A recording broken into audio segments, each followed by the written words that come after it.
It's just awesome that you're tuning in. So in this video I wanted to talk about the PlayStation 1 Portable. Basically this is a PlayStation 2 Portable, but can also play PlayStation 1 like the PSP. But I just want to do this teardown video for you guys, just to show you what you're going to get. I'm just going to say up front, this thing is gigantic.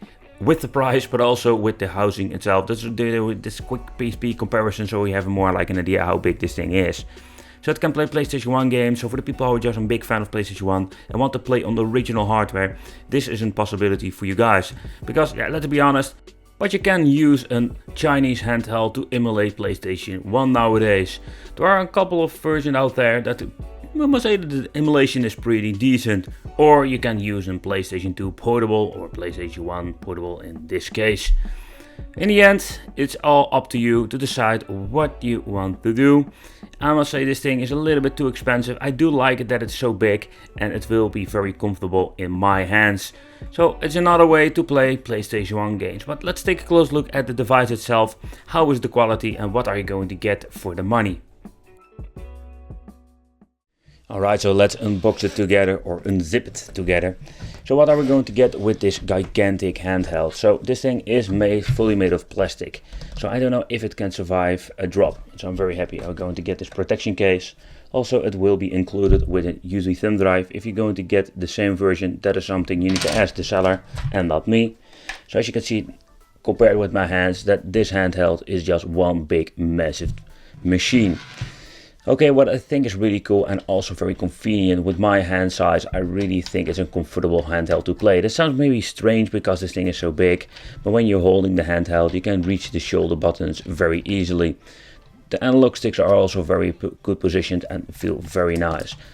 Okay, so here you can see at the back there is a more like a PlayStation Vita ripoff, so kind of funny. So we can also say this maybe in PlayStation Vita XXL. So when you're ordering this device, you can get this thing in different colors. I think the basic color that you're going to get is the black version, and I asked him to make it the white version simply because I think it's pretty cool to have more like this black and white edition. But sadly, when you're looking at the quality of the shell and the paint job, it's not really that great. And especially here if you're looking at the side, I know this is not due of wear or something, this is just simply because the paint job is so lousy. You can see that the white paint is not covering the black shell, so that's quite a big bummer and it's already damaged over here. It's just not that great. What I do like about the device is that the analog sticks feels like a legit controller, and when playing with them it was very comfortable. Sadly, the other hand, when you're looking at the D-pad, the D-pad has a very strange travel. All the 4 buttons feel completely different in my opinion, and when you're playing you will notice that it doesn't respond that great like an original controller. So with the joystick it's great, but with the D-pad it is pretty shitty. And with the right side, this is exactly the same story. A great analog stick, but the buttons, they got a very nice touch. When you feel them, when you're playing them, it's going to be one big nightmare. So when you take a close look at the controls, it's not that great. You can see that this reset button is a little bit loose, and here having the select and start. The LED over here is an indication of the battery. And at the top we're finding the shoulder buttons, the buttons for controlling the display, input for USB and the power supply, and of course the on and off switch. So the shoulder buttons are 3D printed, and if you're looking at the touch, they are a little bit slightly different. I did do some modification of the casing itself because one of them was stuck. But they are positioned quite well and they feel very well when you're playing some games. For powering on, let's switch it on. And when it booted up, or the display itself, let's press the left button. The reset button is also the on and off switch. And it will boot up. And give you a quick example, how does the fan sound? You can hear it, but it's not really loud. But let's take a closer look at the display from the side here. And what you can see, it looks a little bit washed out in my opinion. So let's grab the console and let's put it on a different position. Now it looks slightly better. If you want to put in original aspect ratio, it's more like in television. So if you want to, you can put it in 4:3. And that is also for people who really like to have more like the authentic aspect ratio. It is possible with this display. And it's also pretty damn cool. When powering on the device itself, you can play PlayStation 2 games, but also PlayStation 1 games. So that makes this thing a PlayStation 1 Portable. But nevertheless, let's take a closer look at this. OPL is a great way to play, also on the original PlayStation. And yeah, I think it's just pretty awesome. Let's take a close look at the games and how are they running. So the sound itself is okay on this handheld. I've heard much better, especially when you're having a beefcake, very expensive handheld. This thing needed to be premium sound quality, but sadly it is not. But this is what you're going to get. But the first problem I'm having with this handheld, and I think this is a common problem with all these things, and so far I read on the AliExpress feedback. As you can see, I need to press the buttons very hard. I'm not touching it, nothing works, you need to press it very hard and get some action. So what we're going to do, we're going to use the analog stick, because the analog sticks are just amazing on this thing. Alright, so you need to learn to play the game all over again. You know what, playing on this device, PlayStation 1, it's not bad at all. Yeah, this is what we're going to get, the shitty controls. It didn't spin. So a really big bummer that this game doesn't run perfectly. As you can see, it is really choppy. But why I think it's really just a big bummer, because this is a game that just uses both of the analog sticks. And it's just pretty cool to play it like this, but with a speed like this it's not good.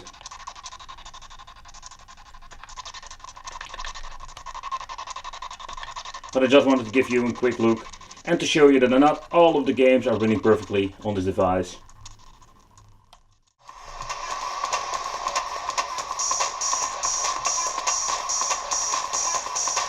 Oh man, so many good memories. I love this game so much. This is, by the way, my first PlayStation 1 game that I ever played on my PlayStation.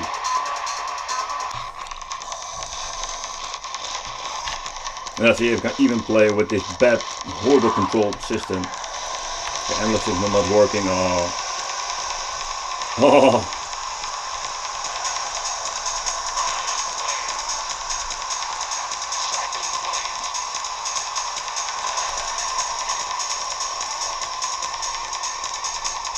Oh, it runs really choppy. Big slowdowns.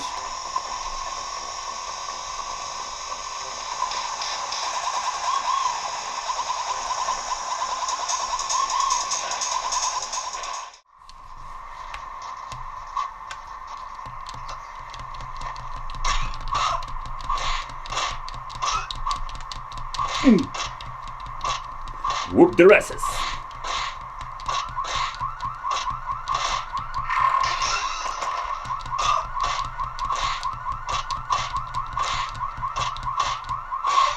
Just go down. Oh, here's the run button. And I must say these games play very well on the handheld. In looking at the controls and how they are playing. This guy shooting at me.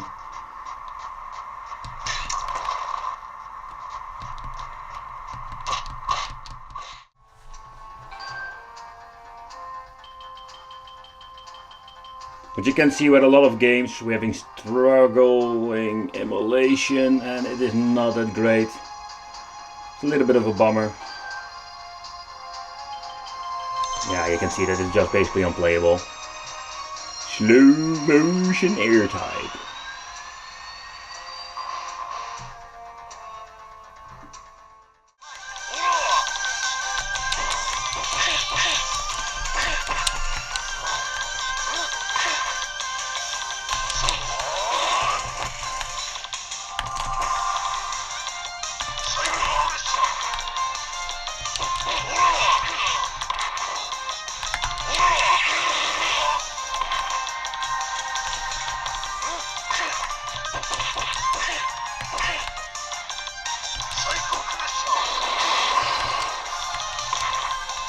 But this game runs just perfect.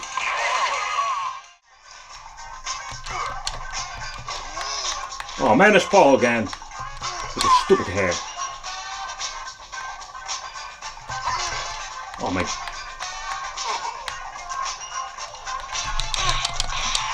Go down. Oh yeah.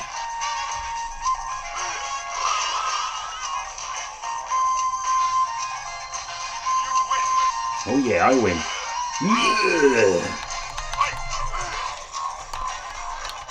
Oh, I didn't make the shoulder buttons.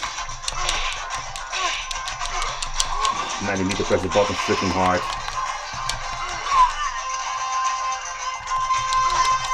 Oh. Ooh, yeah. Yeah. Here we go again. And he kicked my ass. Yeah.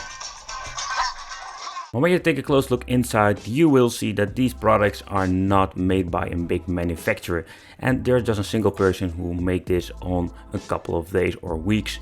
This is what you're going to get inside. The soldering is not the best I have seen, but I did see not a lot of hot glue, because I did see some fellow YouTubers made a video about this thing and it was just a hot glue nightmare. When you're looking at the PCB, that is controlling everything, the input and including the LCD, everything is made by a manufacturer. This is not something they created out of nothing.